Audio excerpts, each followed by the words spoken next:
Assalamualaikum warahmatullahi wabarakatuh. Perkenalkan, nama aku Reva Safahweria dengan NIM akhir 161 dari kelompok 5. Di sini aku bakalan jelasin terkait uji hipotesis.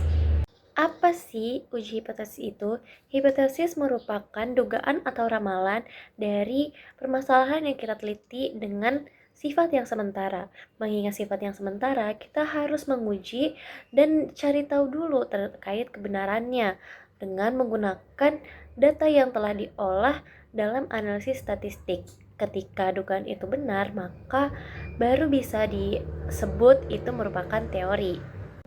Apa saja sih langkah-langkah dalam pengujian hipotesis? Yang pertama, menentukan masalah. Sebelum kita menyusun hipotesisnya, kita harus menentukan dulu nih apa masalah yang ingin kita teliti.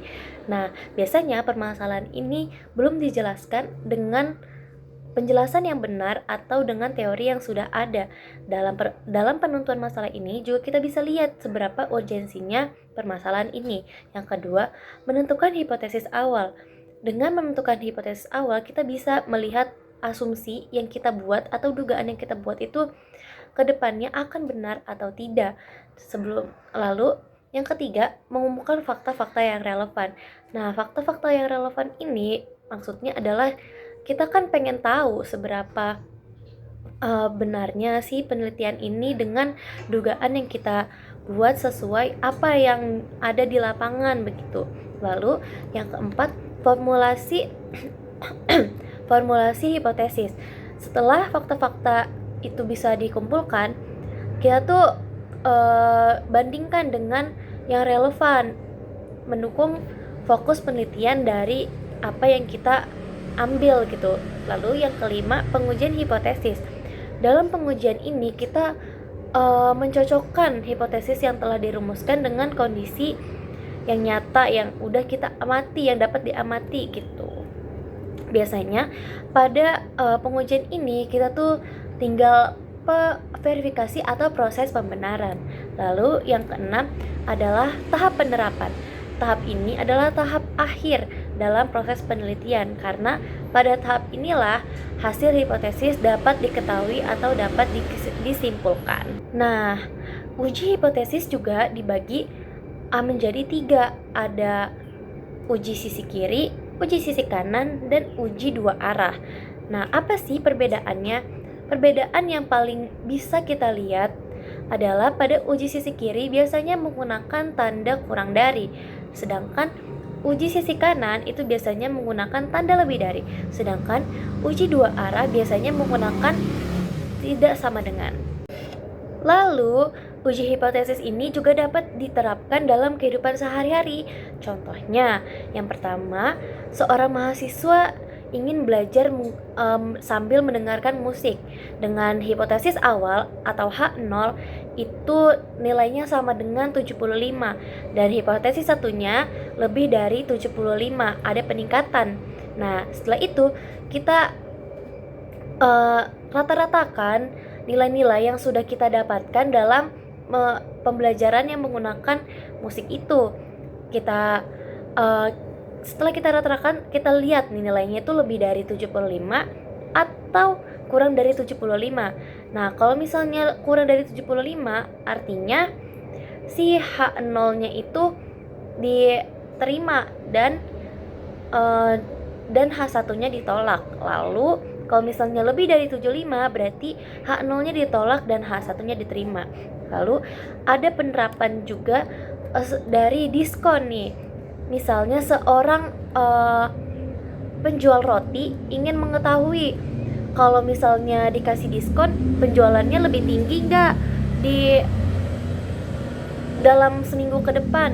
Misal dugaan pertama itu rata-rata penjualannya 50 per hari, sedangkan H1-nya itu lebih dari 50 per hari.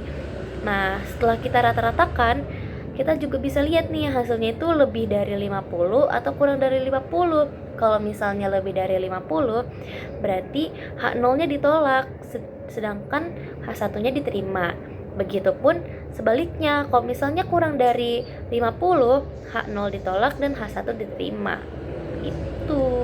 Setelah kita ketahui apa itu uji hipotesis, langkah penyelesaiannya perbedaan dari uji sisi kiri kanan dan dua arah serta penerapannya di kehidupan sehari-hari, kita bisa langsung menjawab soal yang terakhir, yang dimana soalnya sebuah pabrik susu ingin mengetahui apakah kadar protein produknya mengalami penurunan dibanding standar sebelumnya. Standar kadar protein adalah 18 gram per 100 gram produk. Dari pengujian terhadap 49 sampel, diperoleh rata-rata kadar poin sebesar 16,8 gram dengan standar deviasi 2,8 gram dengan tingkat signifikan 1%. Lakukan pengujian hipotesis menggunakan uji sisi kiri. Nah, pada soal yang tadi kita penyelesaiannya menggunakan software RStudio. Di sini aku udah punya sintaksnya. Nah, tadi kan terkait kadar protein susu bubuk yang berubah kan.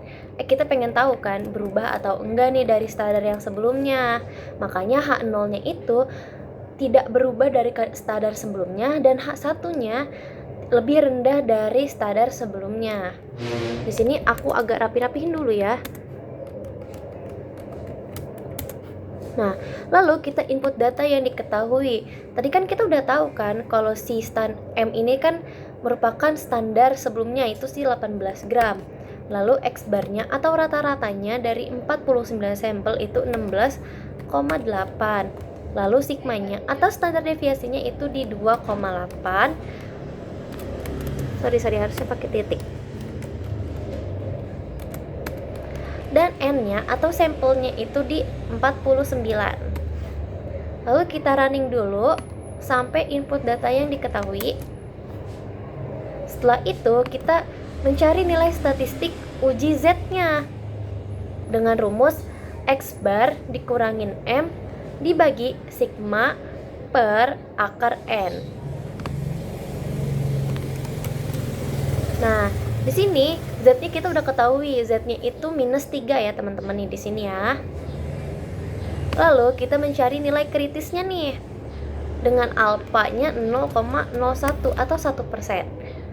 Dan cari Z alfanya dengan Q normal 1 dikurangin alfa. Lalu kita print Z alfanya. Nah, di sini hasilnya itu 2,326348. Di sini kan nggak minus ya, berarti artinya itu si uji sisi kanan kan kalau nggak minus, tapi kita karena ini uji sisi kiri jadi kita bisa buat ini jadi minus aja, jadi minus 2,326348 atau bisa kita bulatin ke atas jadi minus 2,33. Nah, tadi kan kita standar deviasinya itu 2,8 dan Z-nya itu minus 3. Minus 3 dengan minus 2,33 lebih kecil minus 3 kan, berarti si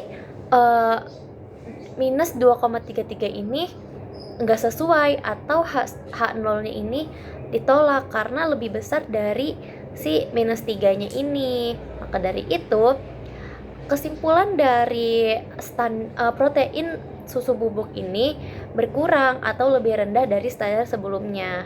Begitu teman-teman. Oke, mungkin itu saja yang bisa aku sampaikan. Mohon maaf jika penjelasan aku kurang jelas dan jika suaranya banyak yang berisik.